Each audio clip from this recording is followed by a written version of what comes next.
السلام علیکم، بسم اللہ الرحمن الرحیم۔ فتح مکہ سے 15 روز بعد حضور اکرم صلی اللہ علیہ وسلم کو خبر ملی کہ بنو ثقیف کا حکمران آس پاس کے ساتھیوں کے ساتھ مل کر مسلمانوں کے ساتھ فیصلہ کن جنگ کی تیاری میں مصروف ہے۔ آپ صلی اللہ علیہ وسلم 12,000 مجاہدین کے ساتھ اس خطرے سے نمٹنے کے لیے 27 جنوری 630 عیسوی کو مکہ سے روانہ ہوئے اور 31 جنوری کو حنین کے قریب ایک گہری وادی میں اتر گئے۔ مالک بن عوف نے مسلمانوں کی آمد کی خبر پا کر انتہائی چالاکی سے کام لیتے ہوئے اپنی فوج کو وادی کے پیچ و خم میں یوں چھپا دیا تھا کہ مسلمانوں کو اس کی کانوں کان خبر نہ ہوئی۔ 1 فروری 630 عیسوی کو اسلامی فوج کا ہر اول دستہ، جس کی قیادت حضرت خالد بن ولید رضی اللہ تعالیٰ عنہ کر رہے تھے، گات میں چھپے دشمن سے بے خبر وادی حنین کے تنگ درے میں داخل ہوا۔ طاق میں بیٹھے دشمن نے اس پر تیروں کی بارش کر دی۔ مسلمانوں کے لیے یہ حملہ قطعی غیر متوقع تھا۔ دوسری طرف مجاہدین کا دستہ جس راستے میں داخل ہو چکا تھا وہ بے حد تنگ تھا۔ مجاہدین پر کئی اطراف سے بے تاشا تیر برس رہے تھے۔ مسلمانوں کو سنبھلنے کا موقع ہی نہ مل سکا۔ نتیجن ہر اول دستے میں بگدڑ مچ گئی، گھوڑے بے قابو ہو کر الٹ پڑے۔ حضرت خالد بن ولید اپنے سپاہیوں کو پکارتے تھے، لیکن ایسا شور اور افراتفری مچی تھی کہ کوئی آپ کی آواز نہیں سن رہا تھا۔ ساتھ ہی آپ چند ساتھیوں کی مدد سے حملہ آوروں کو روکنے کی کوشش میں لگے ہوئے تھے۔ آپ کی توجہ بٹی ہوئی تھی، دشمن نشانہ تاک کر آپ پر تیر برسا رہا تھا۔ کئی تیر آپ کے جسم میں اتر چکے تھے، لیکن آپ ڈٹے ہوئے تھے۔ آخر زیادہ خون بہہ جانے کے باعث آپ بے ہوش ہو کر گھوڑے سے گر گئے۔ اس دوران ہر اول دستے کے پیچھے آتا اسلامی لشکر بھی اس تنگ راستے میں داخل ہو کر گھات لگائے دشمن کے تیروں کی زد میں آ چکا تھا۔ اسلامی لشکر ابھی ناگہانی برستے تیروں سے نہ سنبھلا تھا کہ شکست کھا کر پسپا ہوتا۔ ہر اول دستہ اس سے ٹکرایا۔ اسلامی لشکر میں شدید افراتفری پھیل گئی تھی اور سپاہی ادھر ادھر بھاگنے لگے تھے۔ اس وقت اگر کوئی میدان جنگ میں ثابت قدم تھا تو وہ رسول اللہ صلی اللہ علیہ وسلم اور ان کے چند جان نثار اصحاب، جن میں حضرت ابوبکر صدیق، حضرت عمر، حضرت علی اور حضرت عباس رضی اللہ تعالیٰ عنہ شامل تھے۔ اس وقت چند مسلمان سپاہی بھاگ رہے تھے اور دشمن ان کا تعاقب کر رہا تھا۔ اس نازک موقع پر حضرت علی نے کمال جرأت سے کام لیتے ہوئے حملہ آور دستے کے سپہ سالار کو واصل جہنم کیا۔ کئی دوسرے صحابہ بھی پلٹ کر اس دستے پر ٹوٹ پڑے۔ زبردست جھڑپ کے بعد بنو ثقیف کا یہ دستہ بھاگ کھڑا ہوا۔ اب جنگ کا پانسا پلٹنے لگا تھا۔ اسی دوران رسول اللہ صلی اللہ علیہ وسلم کی نگاہ درے میں پڑے زخموں سے چور بے ہوش خالد بن ولید پر پڑی۔ آپ صلی اللہ علیہ وسلم ان کے پاس تشریف لے گئے اور ان کے جسم پر سر سے پاؤں تک پھونک ماری، جس پر خالد نے آنکھیں کھول دی۔ آپ صلی اللہ علیہ وسلم نے حضرت خالد بن ولید کی آنکھوں میں آنکھیں ڈال کر فرمایا، خالد اٹھو، مسلمانوں کو تمہاری ضرورت ہے۔ خالد فوراً اٹھ کھڑے ہوئے۔ آپ صلی اللہ علیہ وسلم کے حکم پر خالد بن ولید کے جسم سے تیر نکال کر پٹی باندھ دی گئی۔ رسول اللہ صلی اللہ علیہ وسلم کے الفاظ نے حضرت خالد بن ولید کے جسم میں ایک نئی روح پھونک دی تھی۔ آپ اٹھ کھڑے ہوئے، تلوار سنبھال لی اور گھوڑے پر سوار ہو کر دشمن پر ٹوٹ پڑے۔ جسم پر بے شمار زخم تھے، لیکن اس مرد میدان کا جذبہ آسمان کو چھو رہا تھا اور ان کا گھوڑا سب سے آگے دشمن کی صفوں میں بجلی کی مانند دوڑ رہا تھا۔ دشمن خالد بن ولید کے وار سے بچنے کے لیے چھپتے پھرتے تھے، لیکن انہیں کہیں امان نہ ملتی تھی۔ آپ کا لباس خون سے سرخ ہو رہا تھا، لیکن آپ اس مہم میں دلیری و جواں مردی کی تاریخ اپنی تلوار سے یوں تحریر کر رہے تھے کہ دشمن حواس کھو رہا تھا۔ حریف قبائل کے کئی نامور سردار حضرت خالد کے ہاتھوں جہنم رسید ہوئے۔ دشمن پر حضرت خالد کی اتنی دہشت بیٹھ گئی کہ کچھ ہی دیر بعد دشمن آگے آگے بھاگ رہا تھا اور حضرت خالد کا دستہ ان کے تعاقب میں تھا۔ یہ نومبر 630 عیسوی کی بات ہے۔ 30,000 فوجیوں پر مشتمل اسلامی لشکر سرور دو عالم عالم صلی اللہ علیہ وسلم کی قیادت میں مشہور شہنشاہ ہرقل کی سرکوبی کے لیے شام کے سرحدی مقام تبوک میں خیمہ زن تھا۔ رومی بادشاہ ہرقل جو 40,000 افواج کے ساتھ اسلامی سلطنت پر فیصلہ کن حملے کے لیے سوچ رہا تھا، تبوک میں اسلامی لشکر کی خبر پا کر پریشان ہو گیا۔ جب اسے یہ اطلاع ملی کہ اسلامی لشکر کی قیادت خود رسول اللہ صلی اللہ علیہ وسلم فرما رہے ہیں تو مارے خوف کے اس کے اصحاب جواب دے گئے۔ یوں رومی لشکر بغیر لڑے ہی اندرون ملک بکھر گیا۔ رومی لشکر کے فرار سے گرد و نواح کے غیر مسلم سردار اور قبائل پر اسلامی لشکر کی دھاک بیٹھ گئی اور وہ حضور اکرم صلی اللہ علیہ وسلم کی خدمت میں حاضر ہو کر اپنی اطاعت و فرما برداری کا یقین دلانے لگے۔ دمتا الجندل کا حاکم عقیدر بن عبد المالک بہت ہی مغرور اور بد دماغ تھا۔ اس نے نہ صرف بارگاہ رسالت صلی اللہ علیہ وسلم میں حاضری نہیں دی بلکہ آپ صلی اللہ علیہ وسلم کو دشمنی کا پیغام بھیجا۔ رسول اللہ صلی اللہ علیہ وسلم نے اس گستاخ کی سرخوبی کے لیے حضرت خالد بن ولید کو منتخب کیا، ساتھ ہی ہدایت فرمائی کہ عقیدر کو زندہ پکڑ کر لانا ہے۔ حضرت خالد بن ولید فرمان نبوی صلی اللہ علیہ وسلم کی تعمیر میں 400 سواروں کے ساتھ دمتا الجندل کی طرف روانہ ہو گئے۔ صحرائی راستہ بے حد دشوار گزار تھا۔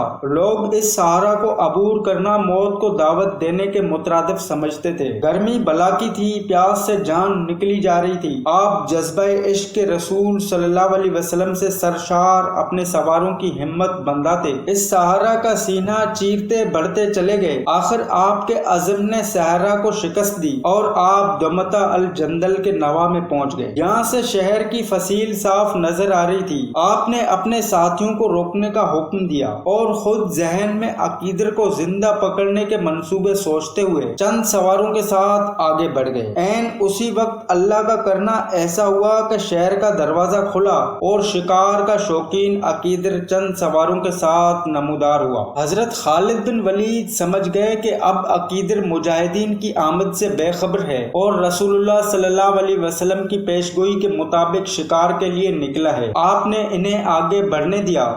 جیسے ہی یہ لوگ شکار میں مشغول ہوئے، حضرت خالد بن ولید نے اس بد دماغ شکاری کو گھیر لیا۔ ابھی عقیدر صورتحال کو سمجھنے کی کوشش ہی کر رہا تھا کہ آپ نے اپنے گھوڑے کو ایڑ لگائی۔ گھوڑا طوفان کی طرح عقیدر کے گھوڑے کی طرف بڑھا اور حضرت خالد نے پلک جھپکتے ہی عقیدر کو اس کے گھوڑے سے اوچک لیا۔ شکاری خود شکار ہو گیا۔ عقیدر کو باندھ کر اسی گھوڑے پر ڈال دیا گیا۔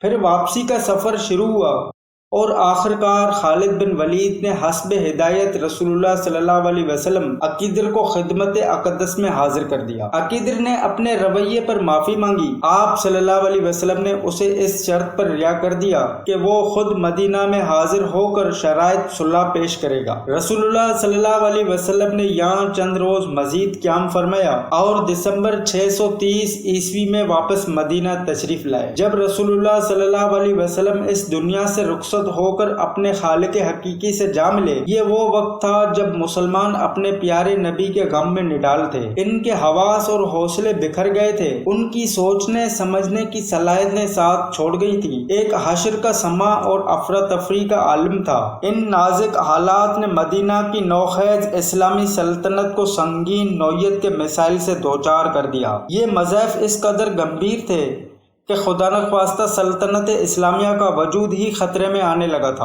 اکابرین اسلام نے رسول اللہ صلی اللہ علیہ وسلم کے وصال کے بعد حالات کی ذمہ داری حضرت ابوبکر صدیق رضی اللہ تعالیٰ عنہ کے کاندھوں پر ڈال دی تھی، مگر اپنے پیارے رفیق نبی کریم صلی اللہ علیہ وسلم کی جدائی پر آپ کا بھی دل خون کے آنسو رو رہا تھا۔ لیکن حالات اس بات کے متقاضی تھے کہ حضرت ابوبکر صدیق رضی اللہ تعالیٰ عنہ ہمت اور حوصلے سے کام لیتے ہوئے مدینہ کی نوزائید اسلامی ریاست کو بچائیں۔ چونکہ اس وقت ایک طرف تو رسول اللہ صلی اللہ علیہ وسلم کی جدائی کے غم نے مسلمانوں کو ہوش و حواس سے بیگانہ کر رکھا تھا، تو دوسری طرف کفار اور منافقین نے اس موقع سے فائدہ اٹھا کر اسلام اور اسلامی ریاست کو مٹانے کے ناپاک ارادے باندھ رکھے تھے۔ کئی قبائل جن کا ایمان ابھی پختہ نہیں تھا یا پھر انہوں نے دل میں اسلام قبول نہیں کیا تھا، نبی کریم صلی اللہ علیہ وسلم کے وصال کی خبر سن کر مرتد ہو گئے۔ مرتد چھوٹے نبی بن گئے، کوئی زکوٰۃ دینے سے انکاری تھا تو کوئی دیگر رکن اسلام سے راہ فرار حاصل کرنا چاہتا تھا۔ غرض ہر طرف افراتفری کا عالم تھا۔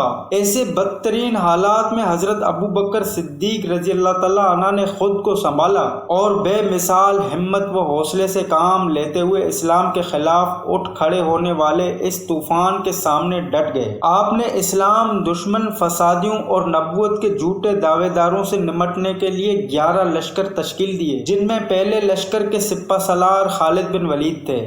حضرت خالد بن ولید نے سب سے پہلے طلحہ بن خولید کی خبر لینے کا فیصلہ کیا۔ اس بیہودہ اور کذاب شخص نے نبوت کا جھوٹا دعویٰ کر رکھا تھا۔ طلحہ بن خولید ایک فریبکار اور مکارانہ باتیں بنانے میں ماہر شخص تھا۔ اس نے اپنی چکنی چپڑی فریب اور سحر انگیز باتوں سے بہت سے لوگوں کے ذہنوں پر قبضہ کر لیا تھا۔ حضرت خالد بن ولید اس فتنے کو جلد از جلد ختم کرنا چاہتے تھے، بس آپ کوچ پر کوچ کرتے اور ہفتوں کا سفر دنوں میں طے کرتے۔ بلائے ناگہانی کی طرح جھوٹوں کے سردار طلحہ بن خولید کے سر پر جا پہنچے۔ حضرت خالد بن ولید کی طلحہ بن خویلد اور اس کے حواریوں کے ساتھ کئی لڑائیاں ہوئیں۔ یہ بڑے ڈھیٹ لوگ ثابت ہوئے، ادھر شکست کھا کر بھاگتے، ادھر پھر جمع ہو کر مقابلے پر آ جاتے۔ آخر شکست پر شکست، ایک طرف تو ان کے حوصلوں پر دراڑیں ڈالنے لگی اور دوسری طرف ان کی افرادی قوت کم ہونے لگی۔ صورتحال کو دیکھتے ہوئے طلحہ بن خویلد نے اپنی ساری قوت یکجا کر کے حضرت خالد سے فیصلہ کن لڑائی کا ارادہ کر لیا۔ خود حضرت خالد بن ولید بھی یہی چاہتے تھے کہ اس کذاب کے سارے حواری ایک جگہ جمع ہوں تو آپ اس فتنہ کو ہمیشہ کے لیے ختم کر دیں۔ آخر وہ وقت بھی آ گیا جب حق و باطل آمنے سامنے تھے۔ پھر کیا تھا، اللہ کی تلوار بجلی کی طرح حرکت میں آئی اور ایک ہی حملے میں بے شمار دشمن خاک و خون میں لوٹنے لگے۔ حضرت خالد کی دیکھا دیکھی مجاہدین بھی اللہ کا نام لے کر دشمن پر ٹوٹ پڑے۔ اسلامی لشکر کا یہ حملہ اس قدر شدید اور جان لیوا تھا کہ طلحہ بن خویلد اور اس کے حواری جان بچانے کے لیے بھیڑ بکریوں کی طرح ادھر ادھر بھاگنے لگے، لیکن ان کے لیے کسی طرف امان نہ تھی، ان کی اکثریت ماری گئی۔ طلحہ بن خویلد خود حضرت خالد بن ولید کے ہاتھوں ذلت آمیز شکست کھا کر جان بچانے کے لیے شام کی طرف بھاگ نکلا۔ ایک روایت کے مطابق بعد ازاں طلحہ بن خویلد توبہ کر کے سچے دل سے مسلمان ہو گیا تھا اور اس نے باقی زندگی مسلمان کی حیثیت سے بسر کی اور اسی حالت میں دنیا سے رخصت ہوا۔ طلحہ بن خویلد سے نمٹنے کے بعد حضرت خالد بن ولید نے مالک بن نویرہ کا رخ کیا۔ یہ شخص قبیلہ بنو تمیم کا سردار تھا اور رسول اللہ صلی اللہ علیہ وسلم کی وفات کے بعد زکوٰۃ دینے سے منکر ہوا اور مسلمان لشکر کے خلاف لڑنے پر آمادہ تھا۔ چنانچہ خالد کی سپہ سالاری میں مسلمان مجاہدین نے مالک بن نویرہ پر حملہ بول دیا۔ دیکھتے ہی دیکھتے بزدلوں اور مرتدوں کا یہ ٹولہ میدان چھوڑ کر بھاگ نکلا۔ بھاگنے والوں میں سے اکثریت مجاہدین کے ہاتھوں ماری گئی۔ اس معرکہ میں مارے جانے والوں میں خود مالک بن نویرہ بھی شامل تھا۔ اسلام کا ایک اور دشمن اپنے حواریوں سمیت حضرت خالد بن ولید کے ہاتھوں اپنے انجام کو پہنچا۔ اب حضرت خالد بن ولید نے مسیلمہ کذاب کے ساتھ دو ہاتھ کرنے کا فیصلہ کیا۔ مسیلمہ کذاب انتہائی جھوٹا، مکار اور فریبی شخص تھا۔ اس بد فطرت کی فریب کاریوں کا اندازہ اس بات سے لگایا جا سکتا ہے کہ اس نے نہ صرف نبوت کا جھوٹا دعویٰ کر رکھا تھا بلکہ اس بیہودہ شخص نے نبی کریم صلی اللہ علیہ وسلم پر یہ بہتان بھی باندھ ڈالا کہ آپ صلی اللہ علیہ وسلم نے اسے اپنا سانچی بنا رکھا تھا۔ اس نے اپنا ایک باقاعدہ لشکر تشکیل دے دیا جو نہ صرف تعداد کے لحاظ سے ایک بڑا لشکر تھا بلکہ جدید اور وافر جنگی سامان سے بھی لیس تھا۔ اصل میں اس کذاب کی سرکوبی کے لیے خلیفہ اول حضرت ابوبکر صدیق رضی اللہ تعالی عنہ نے حضرت اکرمہ کو مقرر کیا تھا اور ان کی مدد کے لیے حضرت شرجیل کو روانہ کیا تھا۔ ساتھ ہی یہ ہدایت بھی کی تھی کہ حضرت شرجیل کے پہنچنے تک مسیلمہ کذاب کے ساتھ جنگ نہ چھیڑی جائے، لیکن حضرت اکرمہ نے جوش میں آ کر حضرت شرجیل کے آنے سے قبل ہی مسیلمہ کذاب کی فوج پر حملہ کر دیا۔ ایک تو یہ حضرت اکرمہ کے پاس فوجیوں کی تعداد بہت کم تھی، دوسرے وہ بہت زیادہ جنگی تجربہ بھی نہیں رکھتے تھے، جس وجہ سے حضرت اکرمہ کو مسیلمہ کذاب کے ہاتھوں شکست کا سامنا کرنا پڑا۔ بالکل یہی غلطی حضرت شرجیل نے دہرائی۔ اور حضرت خالد کے پہنچنے سے پہلے ہی دشمن سے جا ٹکرائے۔ اس لڑائی کا نتیجہ بھی شکست کی صورت میں ہوا۔ دو مسلمان سپہ سالاروں کو شکست دے کر ایک طرف تو مسیلمہ کذاب اور اس کے لشکریوں کے حوصلے بڑھ گئے، تو دوسری طرف اس نے یہ دلیل دینا شروع کر دی تھی کہ اگر وہ نعوذ باللہ برحق نہیں ہوتا تو حضرت اکرمہ اور حضرت شرجیل جیسے جلیل القدر اصحاب اس سے ہرگز شکست نہ کھاتے۔ اس کا نتیجہ یہ نکلا کہ سادہ لو لوگ اس کذاب کے جھانسے میں آسانی سے آنے لگے، جن کی بدولت اس کی فوج اور سیاسی قوت بڑھنے لگی۔ اب اس کذاب کے فتنے کا فوری خاتمہ بھی بہت ضروری ہو گیا تھا۔ ان حالات کا اندازہ حضرت خالد بن ولید کو بھی تھا، جنہیں اب خلیفہ اول کی طرف سے اس کذاب کے خاتمے کی ذمہ داری سونپی گئی تھی۔ اس لیے آبرک رفتاری سے منزلوں پر منزلیں طے کرتے مسیلمہ کذاب کے سر پر آ پہنچے۔ اقربہ مقام پر دونوں کی فوجیں